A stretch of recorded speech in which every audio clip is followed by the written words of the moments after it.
Vamos lá, retomando a nossa leitura expositiva do livro de Atos, Atos capítulo 14, de 1 a 28, hoje parte 2, né, dessa leitura que nós iniciamos a semana passada, tá bom? Vamos retomar essa leitura aqui. A gente parou, anotei aqui, gente, ó, nós paramos no versículo 11, certo? Mas antes da gente continuar a leitura a partir do versículo 11, e a gente continuar expondo, explicando partes do texto, eu vou retomar aqui para a gente relembrar. Lembrando também sobre as minhas cores, a coloração que eu coloquei nessa passagem é para a gente identificar que Paulo e Barnabé estão se locomovendo em missões e eles estão indo a lugares diferentes. Então, essa primeira cor aqui, esquisitinha, tudo isso que está acontecendo acontece na cidade de Icônio. Quando muda para verdinho aqui, eles vão para Listra, que é uma outra cidade. E lá na frente, muda novamente para essa cor, eles vão estar em Derbe, tá? Lembrando que o vermelho escuro não é lugar nenhum, né? Vermelho escuro sempre é uma primeira pessoa, normalmente os apóstolos que eu coloco falando em primeira pessoa, normalmente uma pregação, no caso aqui, Paulo falando com as pessoas, moradores da cidade ali, tá bom? Só para a gente relembrar aí sobre as cores que eu coloco para ajudar a gente a entender. Lembra que Paulo e Barnabé também estão na sua primeira viagem missionária, que eles foram enviados pela igreja de Antioquia da Síria, né? E é justamente esse mapinha aqui, ó, que eles foram enviados deste lugar, desta Antioquia. Aí eles foram, a gente já leu, para a ilha de Chipre. De Chipre eles sobem aqui para Perge, Listra, Antioquia da Pisídia, onde ele prega ali. Agora em Icônio, né, onde a gente já leu a semana passada, depois Listra e Derbe. Então é nesta região que Paulo e Barnabé agora eles estão. Uma coisa interessante que eu não falei a semana passada é a carta que Paulo escreve aos Gálatas. Eu não sei quantos de vocês sabem disso. Quando ele escreve aos Gálatas, Galácia, né, que são os Gálatas são habitantes da Galácia, de uma região chamada Galácia. Então, Gálatas não é ninguém da cidade, não existia uma cidade Galácia, tá bom? Não são os habitantes. Por exemplo, quando ele escreve aos Coríntios, ele está escrevendo aos habitantes, na igreja que mora na cidade de Corinto. A Galácia, né, os Gálatas, são os habitantes da região da Galácia. E que região é essa? É essa que nós estamos lendo aqui em Atos, tá bom? Então, quais são as cidades da Galácia? Antioquia da Pisídia, parte dessa região aqui está na Galácia, Icônio, Listra, Derbe. Essas cidades que nós estamos lendo, que Paulo e Barnabé estão pregando, fundando igreja, discipulando pessoas nessas regiões, são justamente os Gálatas. Então, quando ele escreve aos Gálatas, ele está escrevendo a pessoas, a irmãos que fazem parte da igreja de Antioquia da Pisídia, da igreja de Icônio, de Listra, de Derbe, desta região. Então, aquela carta aos Gálatas é justamente a carta a irmãos que moram nessas cidades desta região aqui chamada Galácia, tá bom? Isso aí, uma curiosidade aí. Então, voltando. Então, em Icônio, Paulo e Barnabé entraram juntos na sinagoga judaica e falaram de tal modo que veio a crer grande multidão, tanto de judeus como de gregos. Mas os judeus que não tinham crido incitaram e irritaram os ânimos dos gentios contra os irmãos. Entretanto, Paulo e Barnabé ficaram bastante tempo em Icônio, falando ousadamente no Senhor, o qual confirmava a palavra da sua graça, concedendo que por mão deles se fizessem sinais e prodígios. Mas o povo da cidade se dividiu. Uns eram pelos judeus, outros pelos apóstolos. Então surgiu um movimento entre os gentios e os judeus com o apoio das autoridades. para maltratar, né, e apedrejar Paulo e Barnabé. Quando Paulo e Barnabé souberam disso, fugiram para Listra e Derbe, cidades de Licaônia. Licaônia também era uma região que se encontrava, portanto, dentro de uma outra região mais conhecida do Império Romano, da Galácia. E as regiões vizinhas, onde eles faziam o quê? Continuavam pregando o Evangelho. Eu não vou comentar esse texto porque isso já está comentado a aula passada. Quem não assistiu, você pode encontrar a aula no YouTube, tá bom? Atos 14, de 1 a 28, parte 1. Hoje a parte 2 desse texto. Aí em Listra, olha, eu mudei a cor, porque mudou a cidade. Então agora Paulo sai de Icônio e ele vai para essa cidade chamada Listra. Estão fugindo de perseguição em Icônio. E eles vão ali em Listra continuar fazendo o que eles devem fazer, pregar o evangelho. Em Listra costumava estar sentado ali certo homem aleijado, paralítico desde o seu nascimento e que nunca tinha conseguido andar. Esse homem ouviu Paulo falar. Quando Paulo fixou nele os olhos e viu que ele tinha fé para ser curado, disse a ele em voz alta: levante-se direito sobre os pés. O homem saltou e começou a andar. Então, aqui em Listra acontece um milagre, né? Da mesma forma que Pedro tinha curado um paralítico na Porta Formosa, lá no início de Atos, agora Paulo, cheio do Espírito Santo para pregar o evangelho, vê esse homem, olha para ele e dá uma ordem para que ele fique em pé. E ele, obedecendo, é curado. Deus cura esse homem através dessa ordem ali de Paulo. Quando as multidões, quando elas viram o que Paulo tinha feito, na verdade, né, Lucas está falando numa linguagem humana aqui, a gente sabe que não é Paulo que fez nada, foi Deus quem fez, mas ele escreve narrando ali, quando a multidão de Listra viu o que Paulo tinha feito, eles gritaram na língua deles, da língua nativa ali deles, que é uma língua chamada licaônica. E eles disseram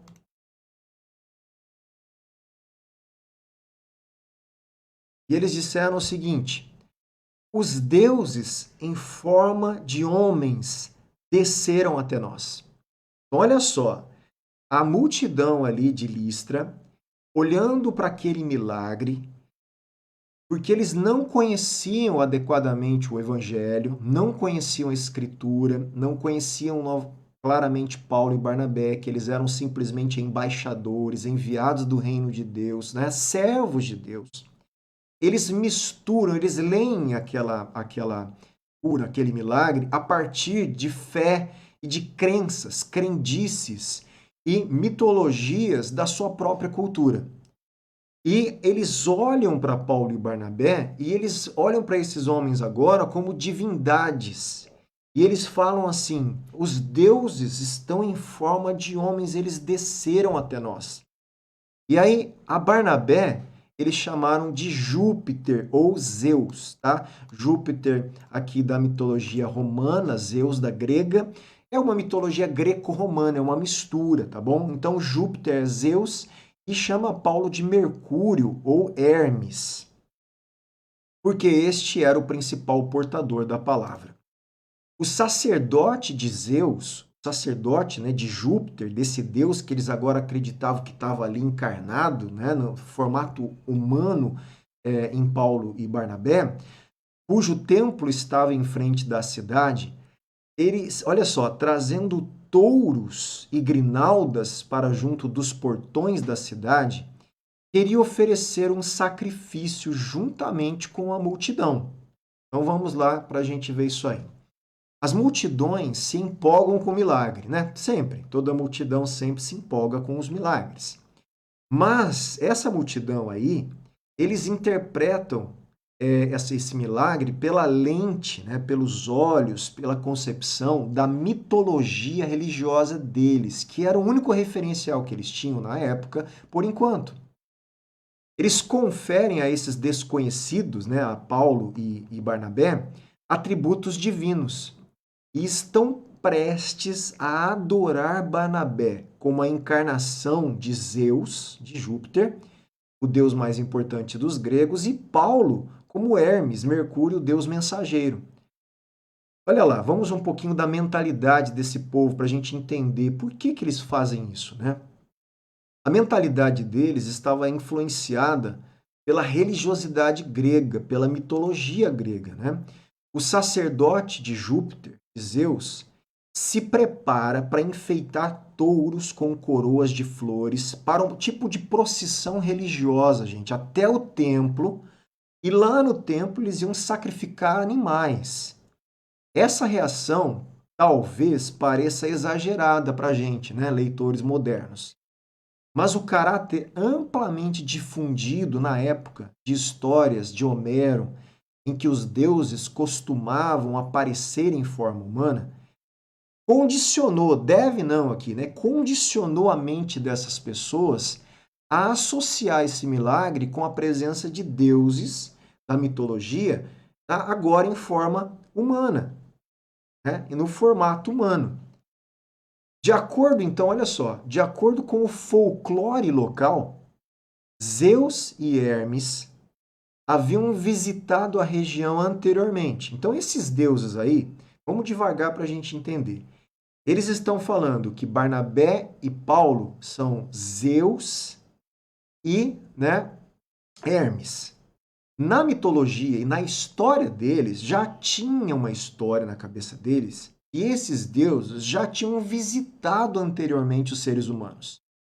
E na história que eles tinham, né, na crendice, na história, no folclore ali, na fé, na verdade, eles acreditavam disso como verdade. Somente um casal idoso acolheu os deuses num casebre na época. Marido e mulher foram generosamente recompensados e nomeados sacerdotes de Zeus, enquanto aqueles que não receberam os deuses foram castigados. Então imagine numa cultura onde a maioria das pessoas acreditavam que na história deles os deuses já tinham feito homens, estado entre eles. As pessoas que receberam esses deuses foram abençoadas por esses deuses aí, recompensadas, e quem não recebeu foi castigado. De repente, eles olham para dois homens que curam, que levantam um paralítico ali de nascença na frente deles, um paralítico conhecido pela comunidade. Eles olham isso, quem que eles vão glorificar? Na cabeça deles, eles não conhecem a Deus ainda. Eles não conhecem o Deus de Paulo e Barnabé. Eles vão glorificar a divindade que eles conhecem. Então aqui eles começam a querer sacrificar para Zeus, para Hermes, Júpiter, Mercúrio, que são os deuses que eles acreditam que estão agora em formato humano fazendo isso no meio deles. Gente, isso cria uma confusão tremenda, um tumulto, né, no meio da cidade ali, daquela região. E vamos ver a reação de Paulo e Barnabé. Eu espero que vocês tenham entendido ali, tá? Então, olha só, porém, ouvindo Paulo e Barnabé ouvindo que eles queriam sacrificar, que estavam chamando eles de deuses, de Zeus, né, de Hermes, quando Paulo e Barnabé ouvem isso, eles ficam tremendamente tristes, entristecidos, e demonstram isso de uma forma muito comum aos judeus, né? Eles rasgam as suas roupas, né? Rasgam a roupa em horror, em repulsa, em tristeza ao que eles tinham acabado de ouvir. Era um protesto tremendo ali de tristeza, né, e de horror ao que eles estavam ouvindo. Então os apóstolos rasgam a roupa, eles saltaram para o meio da multidão e começaram a gritar. É como se assim, não, pelo amor de Deus, para com isso, pare com isso, não é isso, né? E aí Paulo fala o seguinte, senhores, por que vocês estão fazendo isso? Ele indaga então aquelas pessoas dessa cidade. E eles falam assim, nós também somos de carne e osso, né? A gente também é ser humano, nós não somos deuses, não. Então, Paulo e Barnabé, imediatamente, eles não aceitam, eles recusam esse tipo de divinização deles, né? Pelo povo ali, a glória deles. Eles, não, nós somos seres humanos. A gente é gente como vocês. Nós somos seres humanos como vocês. A gente é sujeito aos mesmos sentimentos que vocês, né? Mas nós anunciamos o evangelho a vocês. Então, Paulo e Barnabé tiram aqui, eles tentam ao máximo tirar a atenção deles da pessoa deles e começam a colocar a atenção daquelas pessoas, da multidão, no evangelho. Porque o poder que eles tinham presenciado ali não era de Paulo e Barnabé. Ele estava vindo por causa do evangelho, da pregação a respeito de Cristo. Né? Então anunciamos o evangelho a vocês. E para que ele anuncia o evangelho? Olha que interessante. Para que se convertam dessas coisas vãs, que não têm valor, e vocês saiam dessas inutilidades mitológicas, dessas coisas vazias do paganismo de vocês, da idolatria, dos falsos deuses. Esses deuses são vãs, essas crenças de vocês são inúteis. Que vocês saiam dali, se convertam ao Deus vivo, ao Deus verdadeiro, ao único Deus vivo que fez o céu e a terra, o mar e tudo o que neles há. Então, olha só o que Paulo e Barnabé têm que fazer. Pare, não somos nós. O poder que fez esse paralítico levantar não é meu, não é de Barnabé. A gente é gente como vocês. Somos seres humanos como vocês e outra, sujeitos às mesmas paixões, aos mesmos sentimentos que vocês. Mas o que fez isso foi o poder do evangelho. Nós anunciamos o evangelho e é para vocês saírem desse caminho de vocês agora de fé e se converter ao Deus vivo que fez o céu, a terra, o mar e tudo o que neles há. Olha, vamos lá devagar aqui. Os apóstolos não entendem o dialeto licaônico local, mas quando são informados, né, de tudo que se passa, eles reagem de modo enérgico para deter o sacrifício, gente. Óbvio. Rasgam as roupas ali, né? Era a forma judaica de expressar horror, né? Blasfêmia, isso é horrível o que vocês estão fazendo, né? Triste. É algo percebido como blasfêmia. Ao contrário de Herodes, como a gente já leu no capítulo 12 de Atos, Paulo e Barnabé não aceitam a adoração e a glória que pertence somente ao Senhor. O milagre foi realizado pelo Senhor e não por Paulo e Barnabé. E energicamente é isso que eles estão fazendo, recusando toda a glória, recusando, né, toda a honra devido ao milagre e mostrando que aquilo não era deles, era do próprio Deus vivo que eles deveriam agora seguir e conhecer através do evangelho que eles estavam anunciando. E Paulo continuou falando com eles, ó. Nas gerações passadas, quer dizer, na vida dos pais, avós, né, bisavós, trisavós, nos passados, nos antepassados de vocês, Deus permitiu, olha a palavra aqui interessante. Deus permitiu que todos os povos andassem nos seus próprios caminhos. Então, enquanto Cristo não se revelou, devido à ignorância dos povos, Paulo está falando, Deus permitiu por um momento, é como se fosse por um instante, por um momento, por um tempo de ignorância, Deus permitiu que os povos andassem nos seus próprios caminhos. O que é isso? Nas suas próprias mitologias, crendices, superstições, ídolos, deuses, os seus caminhos religiosos. Contudo,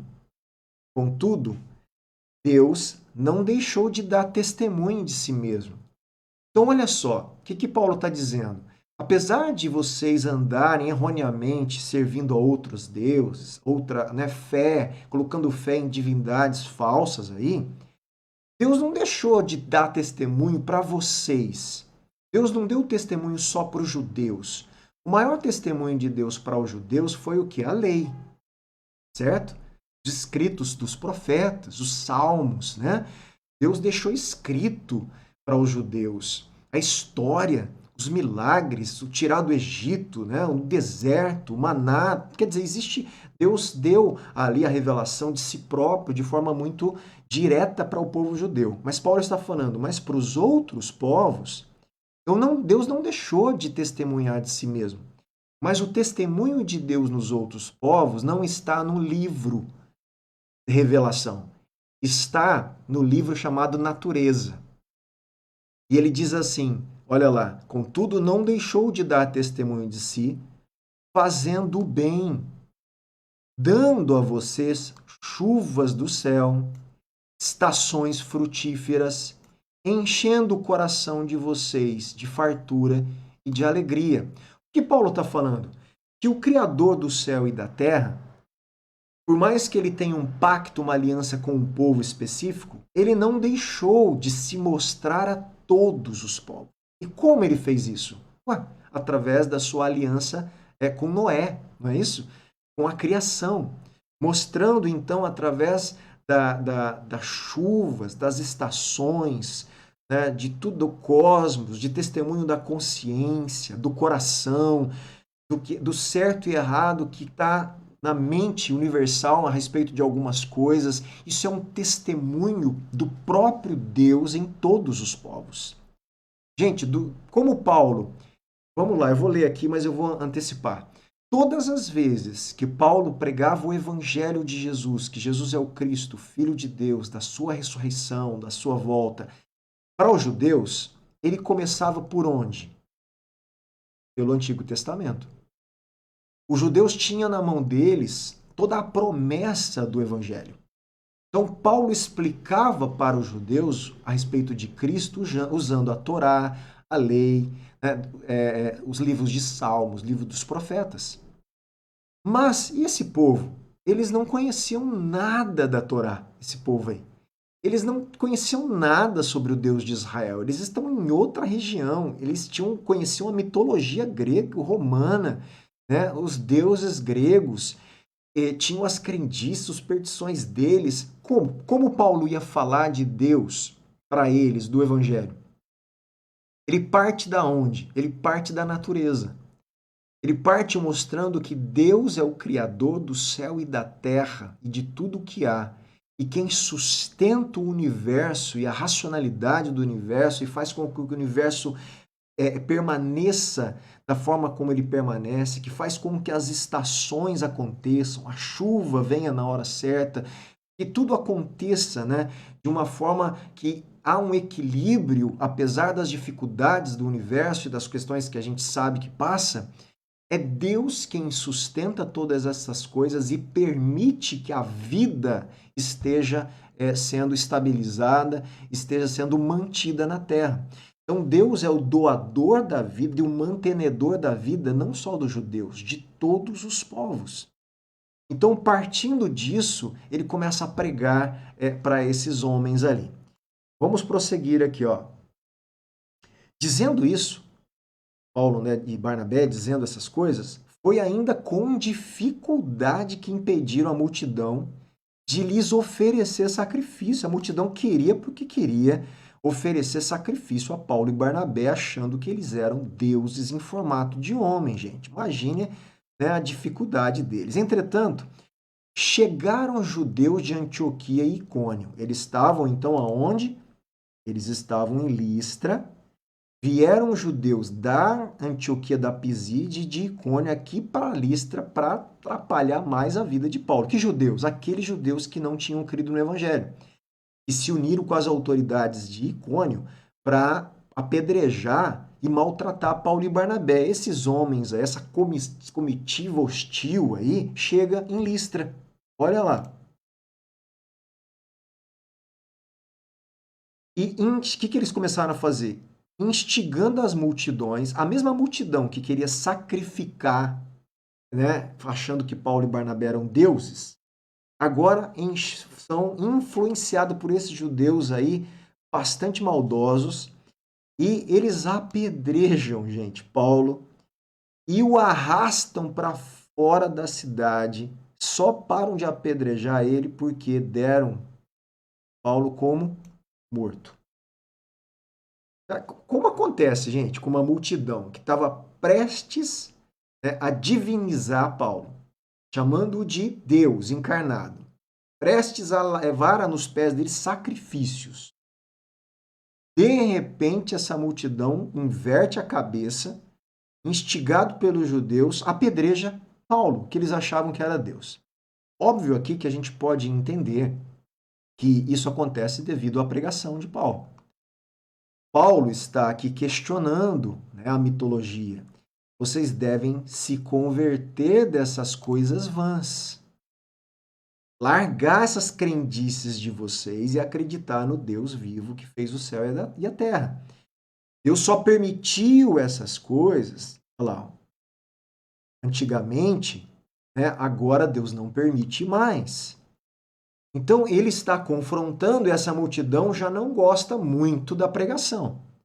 Isso começa a mexer com as questões basilares da cultura e da fé das pessoas de Listra.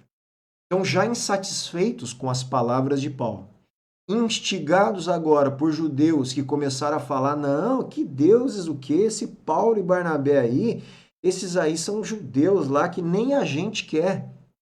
A gente quer matar esses homens. Eles estão falando contra a nossa própria religião. Né? Eles são, né, estão causando confusão. E eles aumentam as dúvidas da multidão. E a multidão, então, de um momento para outro, muda a polaridade, né? Muda o tom completamente. E em vez de querer agora divinizar, e sacrificar e adorar Paulo, eles apedrejam Paulo. Dando Paulo, levando para fora da cidade, fala, tá morto, larga ele aí. Mas quando os discípulos rodearam o corpo de Paulo ali, largado para fora da cidade, gente, milagrosamente aqui, né? Paulo se levantou. E ele faz o que de novo? Entrou na cidade. No dia seguinte, Paulo vai com Barnabé para Derbe. Então, e agora sai, né? Olha só, ele foge de Icônio para Listra. Aqui em Listra, agora apedrejado, ele sai e vai para Derbe. Então ele vai indo para os lugares e ele vai continuar fazendo a mesma coisa, pregar o evangelho, tá certo? Eu sempre penso, né? Pensa, se coloque no lugar de Paulo. É importante para a gente fazer esse exercício, porque imagine você, como você falaria com Deus na mentalidade nossa brasileira, de crentes brasileiros, né? Deus, preguei o evangelho, né? Tô pregando, saí da minha cidade, tô dormindo em qualquer lugar, tô tendo dificuldades com naufrágio, gente querendo me matar, apedrejar.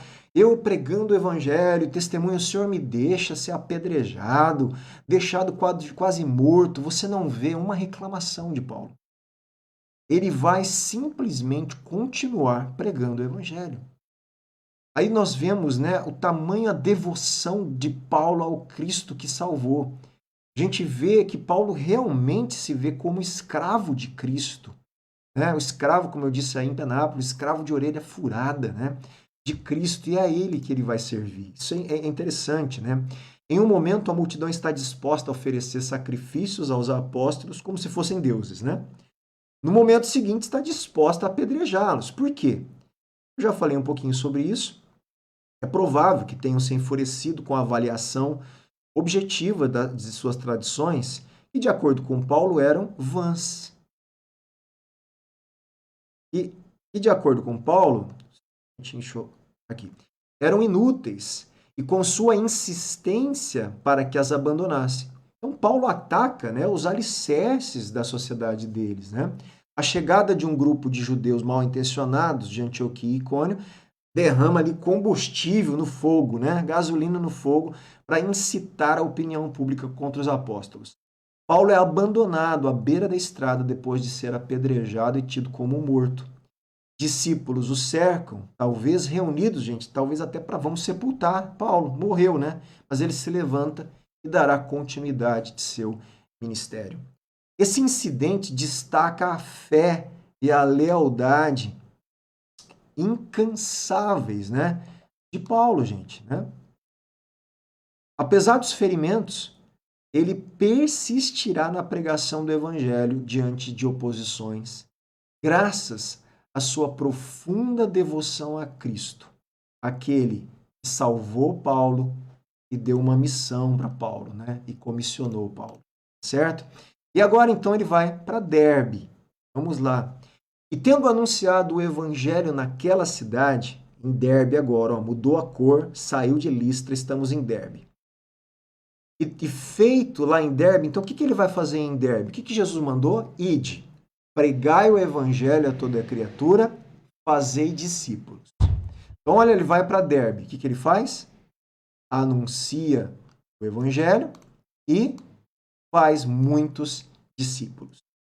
Depois de fazer isso em Derbe, Paulo e Barnabé voltaram para Listra, Icônio e Antioquia. Ele passa de novo pelas cidades onde ele estava sendo perseguido e ele faz o quê?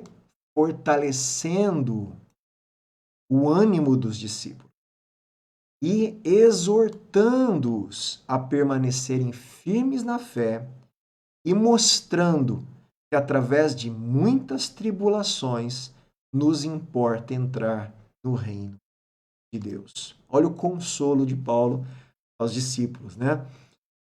Como que Paulo fortaleceu e exortou os discípulos? Falando para eles, irmãos, permaneçam firmes na fé, porque importa a gente passar um bocado de tribulação para a gente continuar no reino de Deus. Então, nem Jesus, né, passou a mão, nem Paulo, da verdade do momento que nós, como cristãos, enfrentamos na terra até a segunda vinda dele. No mundo tereis aflições, nós vamos ter dificuldades, tribulações, sofrimentos, problemas, e também alegrias, felicidades, bênçãos, curas. É a vida, né? E nessa vida, ele não se perca pelas circunstâncias, é isso que Paulo está falando. Não se mova pelas circunstâncias. Importa a gente passar muita tribulação na terra aqui, para entrar até entrar no reino de Deus. Então, fortaleça a sua fé, fala para os discípulos. Permaneçam firmes. Para quê? Para pregar o evangelho e fazer outros discípulos. E promovendo-lhes em cada igreja a eleição de presbíteros, depois de orar com jejuns, os encomendaram ao Senhor, em quem havia crido. Apesar dos perigos, né, os missionários Paulo e Barnabé, eles voltam às cidades onde haviam estado a fim de encorajar seus convertidos. Gente, eles voltam aos lugares onde os caras estavam perseguindo eles. E tudo por amor à igreja, né? Como o pastor ali cuidando daqueles irmãos, fortalecendo, encorajando, para que eles não perdessem a fé. Paulo, ainda se recuperando dos ferimentos, continua a ganhar discípulos ou a fazer discípulos com a mensagem de que os crentes inevitavelmente passarão por provações. Né? Atravessando a Pisídia, Paulo e Barnabé se dirigiram a Panfilha. É uma região ali da que a gente está vendo. Vou mostrar novamente aqui. E tendo anunciado a palavra em Perge, foram para Atália. Então eles estão voltando. Eles estavam em Derbe, voltam para Listra, fortalece os discípulos em Icônio, Antioquia da Pisídia. Pisídia era essa região aqui. Aí eles vão para Perge, Atália, que é uma cidadezinha aqui próxima, e daqui eles vão voltar. Aqui, ó, o caminho de volta. Para onde? Para a igreja, para a base missionária, para a igreja base da onde eles foram enviados. E eles vão voltar ali com né, aquela sensação de obra feita, de ser missão cumprida, como diz. Né? Então, e dali navegaram para Antioquia, onde tinham sido recomendados à graça de Deus para a obra que agora tinham terminado. Então, essa primeira obra, essa primeira viagem missionária terminou. Nós vamos, em Atos, ler mais duas viagens missionárias de Paulo. Né? Quando chegaram a Antioquia, a igreja base, a igreja mãe, né, a igreja que enviou, o que eles fizeram ali? Depois de todo esse tempo aí em missões, com tudo isso que aconteceu, eles reuniram a igreja e relataram tudo o que Deus havia feito com eles e como tinha aberto aos gentios a porta da fé. Como Deus estava de braços abertos através daqueles que criam no Evangelho, todos os povos podiam fazer parte agora do povo de Deus. Estava aberta a porta da fé em Cristo para se tornar filho de Deus. Não só mais ou somente os judeus, mas todas as nações. Graças a Deus, né? Porque essa palavra chegou a nós, inclusive aqui. E permaneceram muito tempo com os discípulos. Então, eles ficaram ali na igreja de Antioquia por bastante tempo, segundo Lucas está escrevendo para a gente aqui. Eles voltaram à sua base em Antioquia com as boas notícias, né, a respeito de seu trabalho, que são recebidos com alegria. A graça de Deus não apenas oferece perdão dos pecados, e cria oportunidades para que as pessoas ouçam a mensagem e atendam, mas também traz os missionários de volta para casa, né? E para a gente encerrar, portanto, essa passagem hoje, as nossas últimas considerações. O testemunho em Listra, né, parece não ter sido em vão. Perdão, parece ter sido em vão. Não foi, né? Porque a gente vai ver aqui. Porque ele, né, prega ali, eles confundem eles com deuses, depois descreem da mensagem, não gostam da mensagem de confronto e apedrejam. Parece que não teve muito valor, né? Não teve nenhum efeito. A gente vê assim com os olhos humanos, né? Ah, Paulo ali em Listra não ganhou ninguém para Jesus. Essas são umas falas modernas, né? Gente, a gente, né, não tem que ganhar ninguém para Jesus, a gente tem que pregar o evangelho, né? As pessoas vão crer em Jesus ou não. A nossa missão é pregar o evangelho e fazer dessas pessoas que creram discípulos de Jesus. Então, o testemunho em lista parece ter sido em vão. E em troca de tanto trabalho, Paulo recebeu apenas uma porção de pedradas, né, contusões ali. Essa é a impressão que a gente pode ter.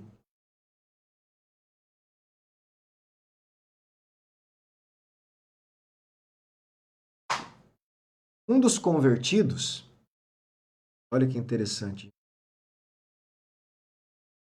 um dos convertidos da cidade, porém, sabe quem foi? Timóteo.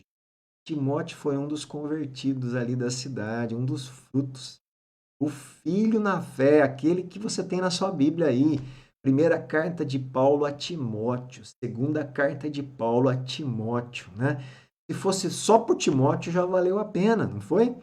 Então, um dos convertidos da cidade, porém, seria Timóteo, identificado por Paulo como seu filho amado e fiel no Senhor, e serviu com ele na obra do evangelho.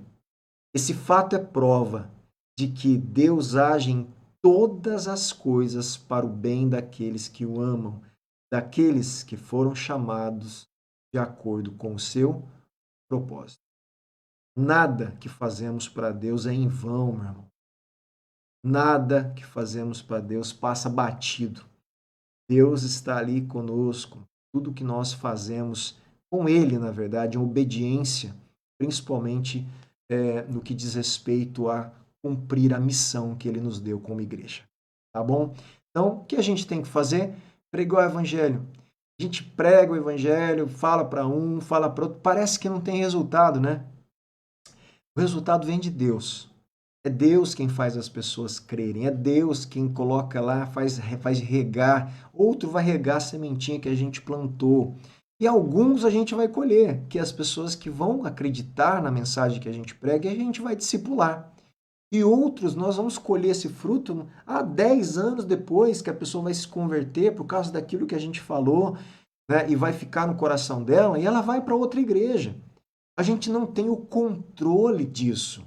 O que nós temos que fazer, que é o que Paulo está mostrando para a gente e Barnabé o tempo inteiro, é não pare de pregar o evangelho em toda a oportunidade que a gente tiver, que Deus nos der como oportunidade.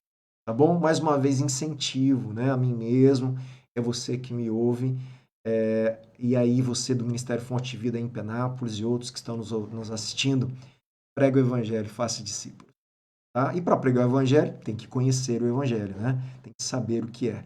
Então fica aí o desejo da gente continuar crescendo e conhecendo a respeito do evangelho, de Cristo, da sua obra, da sua morte e ressurreição, da sua segunda vinda e da nossa ressurreição dos corpos, prometida por Jesus. Amém? Bom, Deus abençoe vocês. Até quinta que vem para a gente continuar a nossa leitura.